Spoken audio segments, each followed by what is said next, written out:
Bigyan ko po ng pansin dito sa pag-uusap na ito ang kung bakit po ginagamit ang ICC bilang instrumento ni Marcos hindi para sa pagbibigay di umano ng katarungan doon sa mga nabiktima o natamaan ng war against drugs during the time of former President Duterte. It's not about justice. It's about political persecution, political demolition, in order to paralyze and eventually collapse yung political opposition sa Pilipinas, lalong-lalo na ang nasa Duterte political camp. Basically po, ang ICC, wala naman talagang jurisdiction o nasasakop pa sa Pilipinas. Voluntary po ang ating pagkilala o pag-cooperate sa ICC. It cannot be mandated or obligated upon us by virtue of a treaty. Sapagkat lumabas na po tayo sa ICC, nag-withdraw tayo noong March 2018, naging valid and affirmed ang withdrawal noong March 2019. So 7 years na hindi na tayo sakop ng Rome Statute technically, at hindi na po tayo napapailalim sa treaty jurisdiction ng ICC. And there are more than 65, may nagsasabi 68, i-research ko pa, may nagsasabi din 70 talaga ang mga bansa na hindi po kumikilala o hindi nagpapasakop sa treaty sa ICC. At ang pangunahin po dyan ay ang Estados Unidos at ang China, Russia, Saudi Arabia, and many more, no? Israel. So hindi po obligado ang lahat ng mga bansa na kumilala at magpailalim sa ICC. There are, sabihin natin average 70 na mga bansa na kinabibilangan ng malalaki at malalakas na puwersang mga bansa, mga kababayan.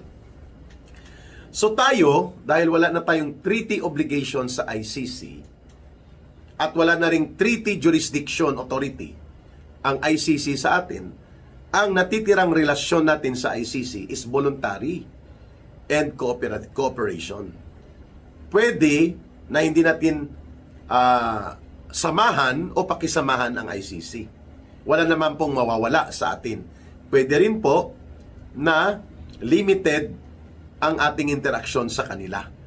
But the ICC, the International Criminal Court, cannot impose or cannot lord over sa ating sariling saligang batas, sa ating sariling soberenya, sa sariling pag-andar at pag-ikot ng ating gobyerno, ng ating law enforcement processes, lalo pa ng ating judicial and legal system. Hindi po ito automatic. Mali po yung mga naririnig natin, mga kababayan, doon sa mga tagapagtambol ng propagandang bulok para sa ICC at para kay Marcos, na kinabibilangan po ng malalaking media corporation na kontrolado din ng mga oligarko na kaalyado at kakotsaba ni Marcos at ni Romualdez. We're talking about yung mga ABS-CBN, TV5, iba pa, GMA, Inquirer, lahat ng ito, kontrolado yan ng oligarko o malalaking mga Panginoong negosyanteng malalawak ang ari-arian at pagmamayari sa ekonomiya at patrimonya sa Pilipinas, at interes nila na kontrolado nila at nadidiktahan at nagagamit ang gobyerno, kagaya ng nangyayari ngayon sa kay Marcos Jr. at kay Romualdez, dahil pareho sila ng interes ang magkamkam ng salapi ng pera at kayamanan at the expense ng kalagayan ng mga ordinaryong mamamayang Pilipino. Kaya ang mga malalaking media na ito, ang itinatambol at kanilang ibinubudyong na mga pananaw ay baluktot na tayo ay obligadong kumilala sa ICC dahil ito ay international tribunal. No!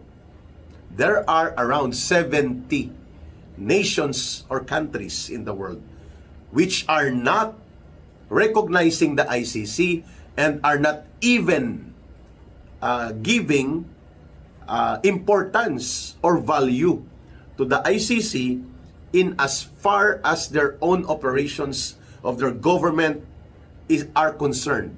Hindi po nila yan kinikilala. In fact, hindi nga ma-enforce ng ICC ang kanyang tinatawag na arrest order laban kay Prime Minister Benjamin Netanyahu ng Israel at ang arrest order niya laban kay Russian President Vladimir Putin. Ang ginawa pa nga ng Russian government ay nag-trial sila against the ICC Chamber of Judges at mga prosecutors and investigators at ipinapa-aresto sila ng Russian court kapag nakita sila na tumapak sa Russian territory. Mas grabe ang ginawa ni US President Donald Trump dahil pina-freeze order ang mga bank transactions, financial transactions, and other assets, monetary and property that may be related to ICC operations, their judges, their prosecutors, and their leaders sa loob ng teritoryo na sakop ng gobyerno ng Estados Unidos. Mantakin nyo yan.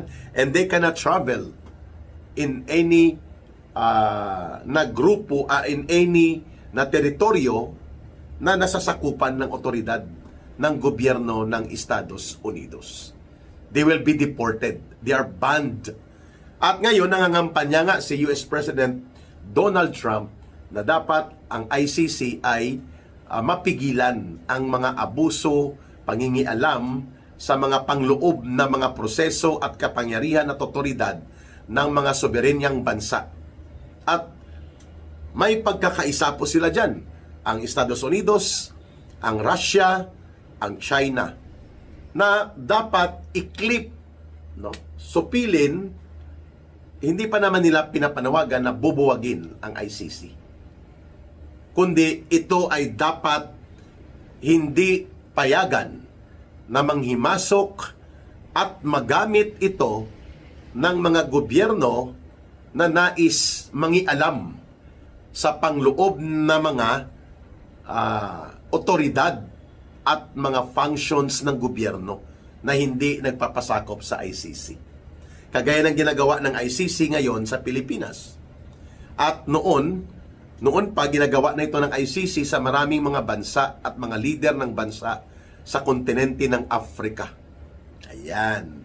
Sa Congo, sa Ivory Coast, yan mga karamihan po ng mga isinasalang sa allegedly war crimes and crimes against humanity accusations, mga leaders at mga former government leaders sa mga bansa sa Africa, sa kontinente ng Africa.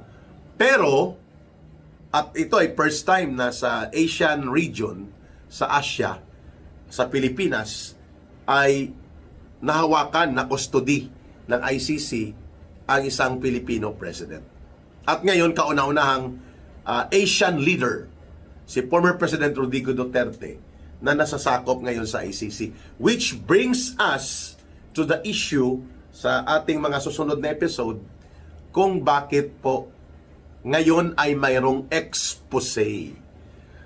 Ang isang NGO, non-government organization accredited sa United Nations na nagsumiti po ng position manifestation paper laban sa ginawa ng ICC against kay former President Duterte at sa panghihimasok nito at pagpapagamit sa maruming laro ng politika na nakaupong kapangyarihan ngayon si Marcos, sila Romualdez, laban sa mga political opposition, lalo na po particularly sa Duterte political camp. So naiulat ito kamakailan na mayroon pong United Nations Human Rights Council na assertion and manifestation na isinumite sa bawat mga miyembro na bansa ng United Nations Human Rights Council at ng UN Secretariat, na ito po ay nakarecord na kung ano ang pananaw nitong grupo na tinatawag na International Career Support Association.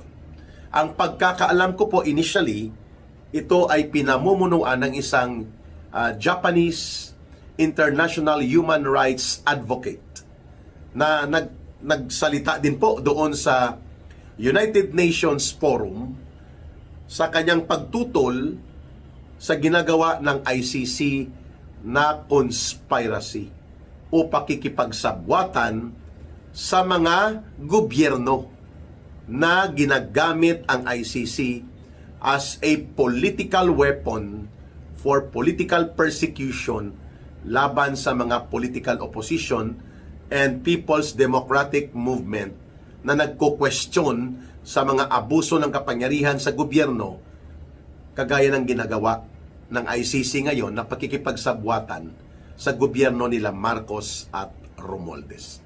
Very interesting po ito because this is the first time na nagkaroon po ng international counter-narrative.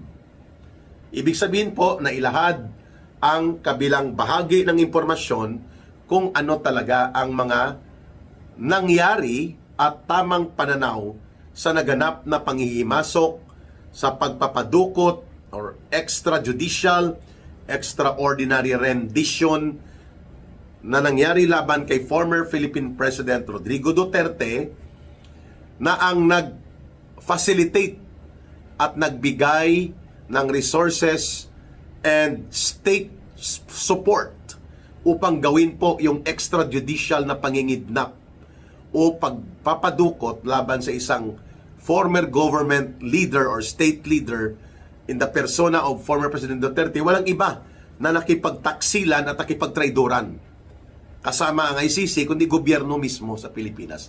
And these are being revealed right now and subjected to question of review and investigation if necessary sa United Nations Human Rights Council as proposed and submitted in a manifestation made by one non-government organization with international network standing at the United Nations.